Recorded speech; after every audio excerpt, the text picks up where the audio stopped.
Hey, Jeff Cohn here, founder of Elite Real Estate Systems and host of the Team Building Podcast, where we interview top team leaders, broker owners, thought leaders, keynotes, special people, and superheroes from across the country. So excited today to have our very own superhero, our Director of Marketing for Elite Real Estate Systems, our very own Kathryn Nizzi, with us today on the podcast. What's up, Kat? Hey, how are you?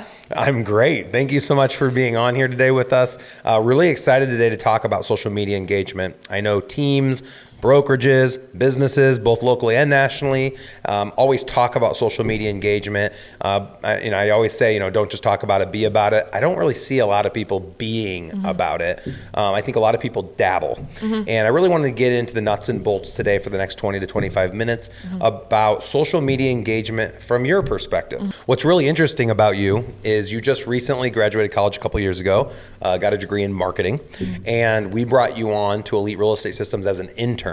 And now, of course, that role has turned into being the marketing director and social media mastermind behind a slew of businesses, including mortgage, title, insurance, investing, several of our expansion locations, all from the room we're recording this podcast in, which is our Verley studio. So let's start off by unpacking all of that. So, like you said, I did graduate college from the University of Nebraska Omaha with a marketing degree. I also have a PR and advertising degree. Don't mean to brag, but okay. I feel like it's important to talk about because there's public relations and advertising and there's marketing, and all is within the same field. But like you said, a lot of people dabble. And I think a lot of people dabble because there's so much, and everybody tells them to do all of the things because all of the things will get you all of the leads or all of the business. And if you go into social media marketing and your plan is to get more leads and to get more business to make more money, you are not going to be successful because that's not what it's there for. That's not what people use it for. People don't get on Facebook wanting their ads. Right. Nobody likes their ads. Sold. No one wants to be sold when they're on their social medias, when they're in their inbox, okay? If you, though, go into social media marketing, any marketing, but really social media marketing, with the thought of building credibility with your audience, then you will be successful. All right. So today we are going to dive deep into the who, what, where, when, and why. Why social media, in your opinion, the reason you choose to venture out and engage on social media platforms is so that you can create credibility of brand, getting the consumer to know, like, and trust the brand that you offer. Correct. And of course, this applies to any industry, not just real estate. Right. And you always say, people work with people that they know, like, and trust. And your social media efforts are to get people to know you, to like you, and to trust you. And then from there, they will use your services because you have built that relationship with them, even though all you're doing is posting on your social media. Well, if you're posting true, authentic, organic stuff that feels like it comes from you, people will know you, like you, and trust you.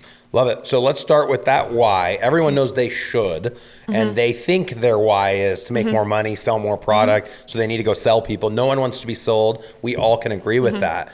So what do you see are some of the biggest mistakes in one's social media engagement? And we don't need to be specific about the actual mediums, but the mediums I know we focus on are Facebook, Instagram, Twitter, LinkedIn, YouTube. I know we've done some stuff on TikTok and Snap, and we're always paying attention to that as well. Right. So what would you say is like the biggest top 2 or 3 mistakes that you see companies engage in when it comes to social media engagement? I think the number one mistake people make is trying to be trendy and not true to their voice of their company. So they would rather be trendy because they see everybody else doing this, but trendy doesn't necessarily fit with your company.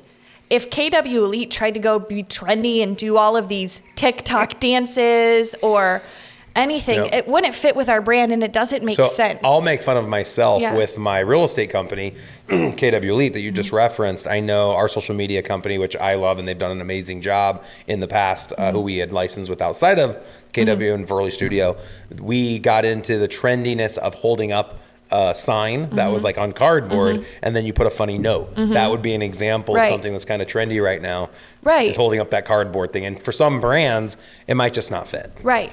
But I also think it's important too. Social media, you can have a sense of humor as a company. You don't need to be posting everything serious all the time, give or take a couple industries, right? But mortgage doesn't need to be 100% serious in their posts all the time. It's okay to have a sense of humor.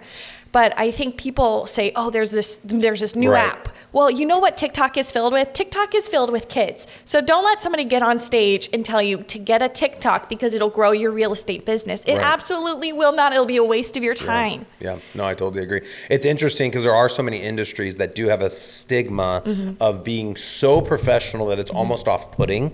And I do think of, the banking industry, mortgage, financial planning. Everyone is so boring. So from a differentiation standpoint, I think have fun and shockingly having fun and being yourself and being authentic, I think would get a lot of people to kind of follow. Do you ever feel like people, as a mistake in social media engagement, that they share too much? There's too much oversharing, or they're too informal, they have too much fun, and it almost drives their followers away? Absolutely, because I think though people take fun and professional as opposites. They aren't opposites. They can go together. But let's talk about a mortgage or a real estate or people who, those are serious things. A real estate purchase is a serious thing for someone. So yes, absolutely. I feel like a mortgage company or KW Elite or can be too much. It has to be tasteful. And you as an owner, you as the team leader, you as the agent, you as the mortgage lender have to know that. You have to know your business personality well enough to say too much. This is the next question on the who. I think a big struggle with a lot of companies, not only in the social media, but in a lot of leveraged roles, is they lose their voice and or their identity when they leverage social media engagement, when they leverage marketing. And a lot of times we take it to a third party company. And by doing so, that company has no pulse on what we're doing. So who first off is the right candidate for doing social media engagement, meaning what businesses should be on social and are there businesses that shouldn't, and then who should actually be running the social media for a business that's listening to the podcast right now? I think the best person to run your social media is somebody that you, Jeff, as team leader, as a broker owner at Leader, can trust, but also has to be in the know. So they can't be this outside person that you're describing KW Elite to. They have to know in their soul what KW Elite is and in their mind. You can't be explaining it to them. They have to live it every day. So if you hired a third-party company, how would you help them live it? I mean, you would just have them come visit every day or get on a call every day or have them go look at all your content? You have to spend the time to really dive deep with them and write it all out, have conversations, because you might be saying one thing and they're going to interpret it as something completely different. That's why check-ins are important. Hey, we've posted these last 3. What do you think? Right. And in the beginning, maybe you are reviewing. It takes time. I understand that. People are busy. Team leaders are busy. CEOs are busy.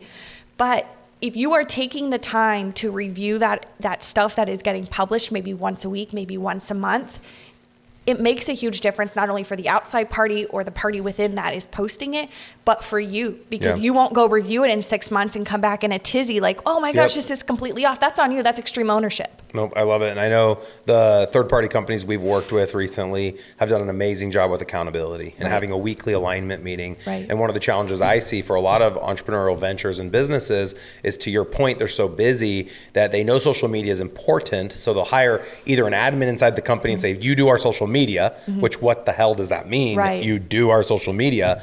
But then they might hire a third-party company but have no accountability put into place, and the third party isn't communicating, and so they kind of get lost in the shuffle. I know there's a lot of people listening that they maybe don't have the money to hire a third party, so they have been doing it themselves.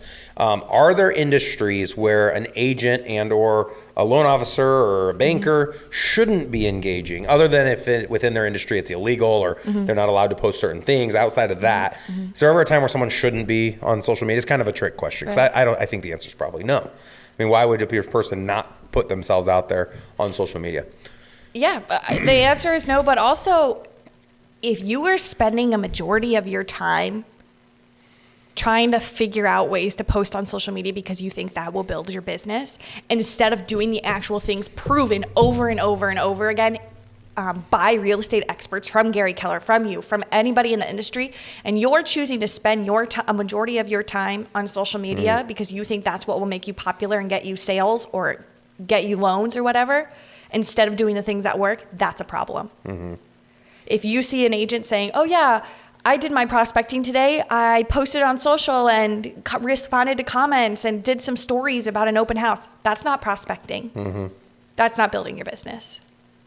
So what do you recommend that somebody does if they're working on it on their own? And this is the what, but if they're working on it on their own or they outsource it, what kind of content should we be focused on so it does drive more clients to our products? The strategy is easy. You have to ask yourself, okay, what platforms do I want to be on? You don't have to be on all of them. No, absolutely not. Pick the two that you like, pick the 3 that you like, pick what you're comfortable with, and then you go from there. Say, okay, I want to look at my social media, and this is the vibe, the personality that I want my social media to come off of as, because this is the personality my business has, right? So let's say you are a real estate agent in KW Elite, and you have about 4 years of experience. Okay, then you go in and say, okay, what's important for me to post about? I want to post about my closings. I want to post about the homes that I have for sale. And I want to post about my kids and my family update. And I want to post about, my hobby of running, triathlons. And you have those 4 topics. And you say, I should really be posting 3 times a week or 4 times a week, okay? And then you pick those 4 categories. Those are your themes. That's what's covered on your social media. And you look at it every week and you say, okay, I have these 4 topics I want to post on. Where does this fit in for my week? And you go from there. You say, you know what? I'm going to have this house going on the market Tuesday. I'll post about it, Monday evening. I'm practicing for my triathlon on Friday. I'll post a picture about that on Friday. And you have your week. And then you can throw in organic, random things. People just want it to be authentic and feel like it's coming from you. And it's so poorly done by people who have tried to hire it out. Well, how do you make it authentic? A couple of years ago, Frank Klesitz and I, back when the world was normal and you could actually go to events, went to VidCon in Anaheim, California. And for those that aren't familiar with that event, it all is specific to YouTubers. So the building, we were in a huge convention center, had 3 levels. The bottom level was for all of the YouTube celebrities, and a lot of kids were there going to see their celebrity. The second level was for all of the people that had YouTube channels and YouTube shows, and then the top level was the owners of all the people that have the YouTube shows. And so we had an all floor pass. We could go through and meet all these people. And the one thing I took away that I have not forgotten to this day, that I heard over and over and over again, was authenticity and being real. And I think too often we want to make ourselves, to your point, look a certain way or fit into a certain mold that isn't in line with who we are. It's like you're trying to be what everyone else wants you to be, but you're not just being yourself. You're trying to make your video look too good. You're trying to make your filters look too perfect, when just people just want to see you. And I think that's probably one of the best ways to connect to someone. So I think we haven't gotten into the how. You shared a few examples of things to do, things not to do. I would love to share with all of our listeners, both locally and nationally, what our exact strategy is going into 2021. And we'll be completely authentic and share with our listeners our strategies in social media engagement and podcast creation around KW Elite, the brokerage brand that is expanding into all 50 states, as well as Exarban Mortgage and Exarban Insurance that's expanding into 50 states, as well as Dynamic Properties, which I just heard recently we're changing our name to CashOfferOmaha.com. So that was kind of exciting. Wow. And all of these other businesses. So feel free to take a couple minutes on the how and download for our listeners exactly how you can use a podcast as your creative asset to post onto all of your social media mediums. You could do this yourself, and or you could hire this out if you wanted to. So when we started to review all of this, we were really stuck on how we were going to create content, right? Like, where is the mortgage company going to get their content? Where is everybody going to get their content from? And with a lot of brainstorming and a lot of conversations, we realized, hey, we know how to do podcasts. We know how to make a podcast. We know how to produce it. So we have decided that Exarban Mortgage, Platinum Title, KW Elite, ERS, Elite Real Estate Systems, who has the team building podcast already. I think you nailed them all. Yeah. There's probably a few out there. Yeah. Verily are going to start their own podcast, and to help bring brand awareness to themselves in the Omaha area, but also nationally, because they're expanding, to become the expert in their topic that they are experts about, right? We know that they can get in front of a mic and talk about things that are important in the mortgage world, in the title world, in those worlds, because they live it. So we have created podcasts for all of them. The Exarban Mortgage podcast should be coming out soon, and the Omaha Real Estate podcast. And from those podcasts, it'll be a weekly podcast, so 4 or 5 a month, depending on how many weeks are in the month. And then from that, the week's content is built out from that podcast. So we pull quotes. That'll be a quote on the Instagram or on Facebook. We can do video clips, but then also tying in organic stuff that happens throughout the week. And so we use our podcast as our main source of our content. All of it lives there. You don't have to build anything out from there. It all lives in the podcast. You do your quotes, you do your pictures, and then you throw in organic stuff, and that will be how our week runs. Podcast gets published. The next week is all about that podcast. The next podcast goes out the next week. And these are short podcasts. These are 15, 10, 20-minute podcasts. Just like this one we're recording now. Right. I know a lot of people listening, sometimes this can become overwhelming, because when you think podcast, you start thinking, okay, it's the team building podcast, or the Omaha Real Estate podcast, or Bigger Pockets, any of these big, overwhelming podcast audiences.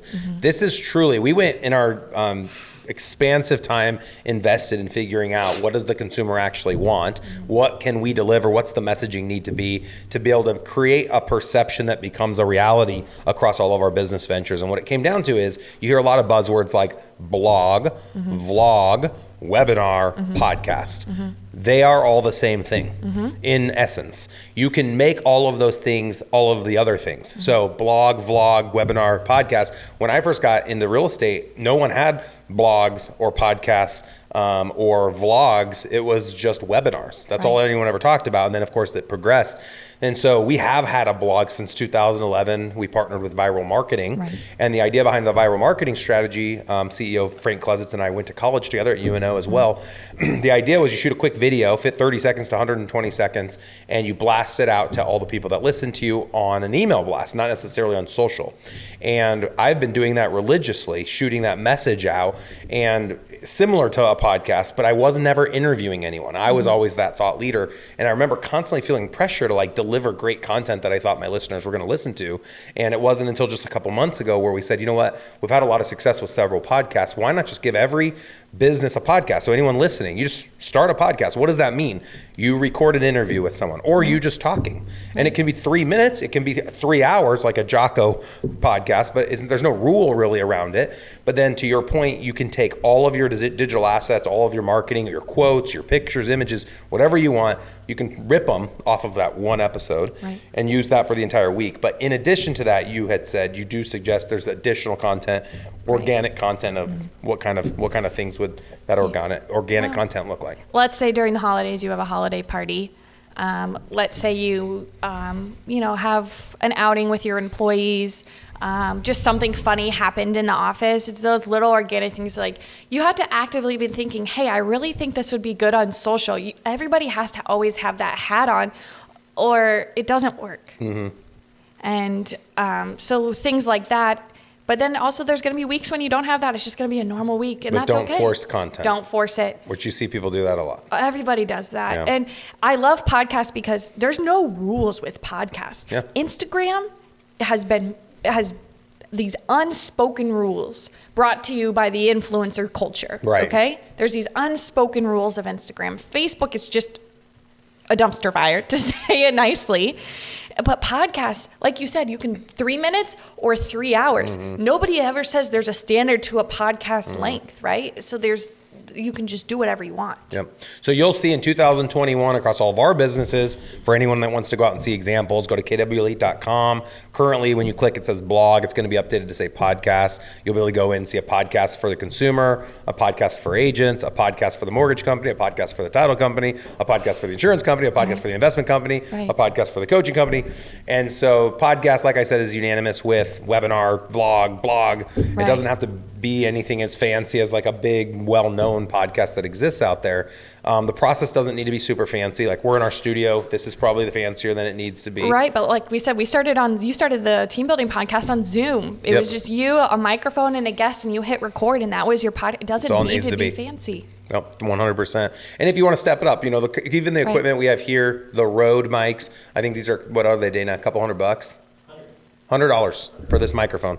This is a Rode microphone, RODE, $100. We have a couple lights that you can get for a couple $100. So you're less than $500 investment to make it look really nice. And it doesn't, most people are listening to the episodes, right? One thing I will add that I find quite fascinating is that a lot of businesses, you guys listening now, have distribution channels beyond just social media that you might not be taking advantage of. If you have a client base that has an email address, when you create this podcast episode, or when you create or pull design assets, creative assets off that podcast, you can blast that to an email distribution list. And so, for example, KW Lead, our brokerage in Omaha, obviously we constantly are building and growing and looking for the right agents to fit our mold. If we create a podcast through omaharealestatepodcast.com that we think real estate agents would find value in, not only will we post that on all of our social media, we'll also send an email out with an article that is literally just what we said inside of the podcast episode, and we'll email that out to our distribution list, and then we can actually see who engages with the content. So we know who to follow up with based on their engagement. Right. And I know we've been quiet on events this year, but we have been to many real estate events where people get on stage and they talk about marketing. And you were at events last year where you talked about marketing, and people ask you, how do you get more leads? How do you get more leads? And people were talking, get 10,000 followers on Instagram. You'll get leads. Oh, write a blog post every single day. You'll get more leads. No. You have to do what you know works, and then you can venture off to the cuter, to the fancier things. But there is a system that works, right, of getting leads in real estate. Stick to that, make that your bread and butter, and you go off and you venture off, you stick your toes in a couple other things, see if it works.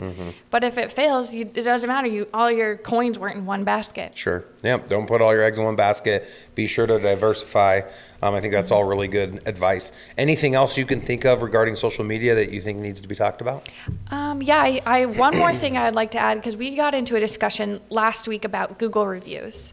And we always ask people to leave Google reviews of KWLE or anywhere. You have to think of your social media kind of like Google reviews, right? Where when you show the authentic side of your business, nobody wants to be the first one to use something, right? Why are there Google reviews left? Because people make decisions based off other people's choices. Yeah, look at Amazon. Correct. Who here hasn't gone and bought a product on Amazon, and you made your choice based on which product got the most reviews? It doesn't necessarily mean it's even a good product. It just means they might have been first to market, but you choose that product over others because you saw thousands of other people chose that product over others. And your social media helps with that, showing that other people are using you, other people find you authentic and true and trustworthy. Okay, so how do you make a choice? This is a big topic I hear agents discussing all the time. I know in residential real estate, we use Real Satisfied, which is a third-party review company. Of course, there's Google review, there's Facebook review, there's Yelp, there's several others I know I'm not mentioning because I don't want to mention the company's names, but there are lots of places where the consumer can leave reviews in the real estate space. I know we have people listening that are entrepreneurs, that there might not specifically be reviews for your space. In that case, I would recommend Google.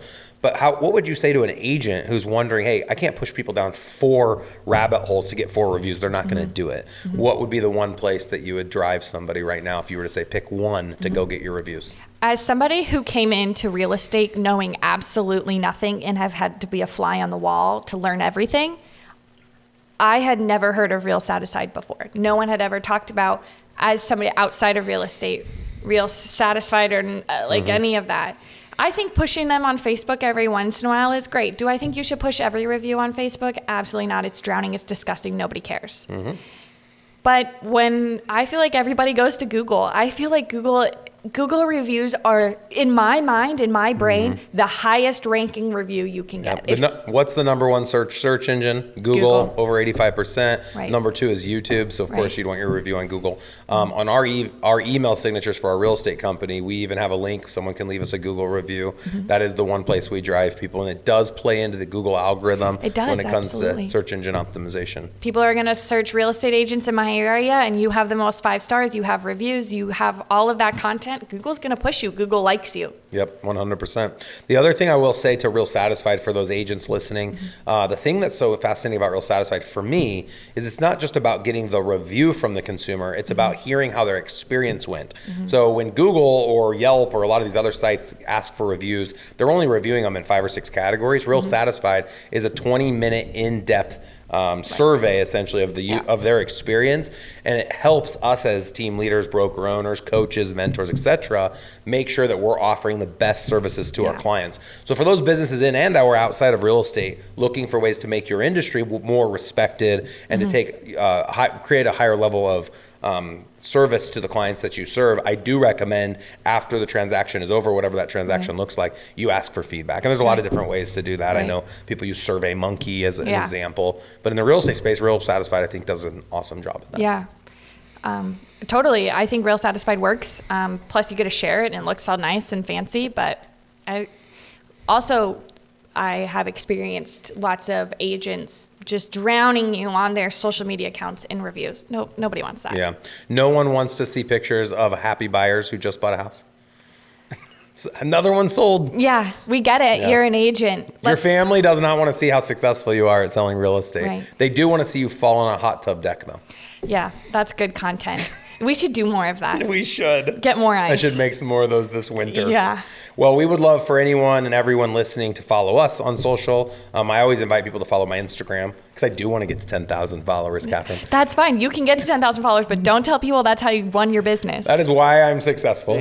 At Jeff M. Cohn is the handle, at Jeff M. Cohn, if you want to follow me on Instagram. We are really excited about some upcoming events with Elite Real Estate Systems. So we have a virtual team building workshop in January. Yep. And then we have a physical team building workshop in March here in Omaha, which is a 2-day event. One day is all on team building, one day is all on investing. And then in May, we have our annual team building summit we weren't able to do last year, or this year, I should say, because of COVID. Yeah. But in 2021, we will be hosting that in downtown Omaha. Kathryn's actually planning the entire event. It's an amazing time. We'll have a couple hundred team leaders, brokers, thought leaders, keynotes from across the country that will be in attendance. To get all of the information on upcoming events and to subscribe to the Team Building Podcast and to download free content that we share with you, like Jeff's business plan, as well as our listing presentation, go out to growwithers.com. And the summit, we just dive more into this stuff, and it's fun, and there's a silent disco, so. There is a silent disco. If you don't know what it is, Google it or Urban Dictionary it. It's an amazing time. We did it in Cancun recently. Don't Urban Dictionary it. Are you serious? I hope it's not bad. We'll do it afterwards. But yeah, the Team Building Summit is going to be super fun, and grow with ERS. Growwithers.com. Give Kat a shout out on iTunes. We're looking to get 1,000 reviews by the end of this year. I was always saying 100, and now we're over 100, so now it's 1,000. Yep. So give Kathryn a shout out on coming on the podcast today and doing such an amazing job. Give us a 5-star. Review us on iTunes. If you do have a podcast you post to iTunes, that is the place you do want to get reviews when it comes to the podcasting world. And I know a lot of people, and this gets back into the content, are asking like, well, where do I post the podcast, Kathryn? So that would be my last follow-up question. If I were thinking, what would I be thinking if I was listening right now? If someone was to do the podcast, where should they be posting their podcast episodes? Absolutely everywhere you can post a podcast because it's free. And then you can invest in technology that's very inexpensive that will auto-post it everywhere. You push one button. But iTunes, Spotify are always, I find, the top 2. YouTube, if you're going to record it and have a video like we do. Stitcher. Yeah, Stitcher, but a lot of people, Spotify and iTunes, I would say, are your die-hard ones. Okay. What is the technology you recommend that gives people the ability to push a button and it kind of pushes it out to all of We use Libsyn through all of that, and it's been beautiful. It's super easy to use. You set it up, and it's a couple clicks, and your podcasts are posted. You can schedule them. If mistakes happen, we've made mistakes. They're easy to take down. And then we use HubSpot for our email distribution. Okay. And then for podcast, for social media posts, I know that there's companies out there that you can schedule posts and it'll track analytics based on when the post should go, based on when the most eyes are going to see it. Who would you recommend for that? I would recommend Hootsuite, or if you have a CRM, your CRM should have that integration. If they don't, you need a new CRM. Okay, so what CRM do you recommend? We use HubSpot, and I find that it's pretty good. If I had to use just a social media poster, I would use Hootsuite. I feel like that's the Cadillac of them all. Okay. Truly digs deep into your analytics. But if you don't want to invest in any of that and you just want to take the time to schedule them hand by hand, post by post, it's not that big of a deal. It's copy and pasting. Yep. Nope. I totally agree. Well, this has been a great interview. Again, really appreciate you coming on. If anybody wants to know more about what the Elite Real Estate Systems product has to offer you to help you become the best version of yourself, go out to growwithers.com. And until next time, thank you, Kathryn. You're welcome. Thank you.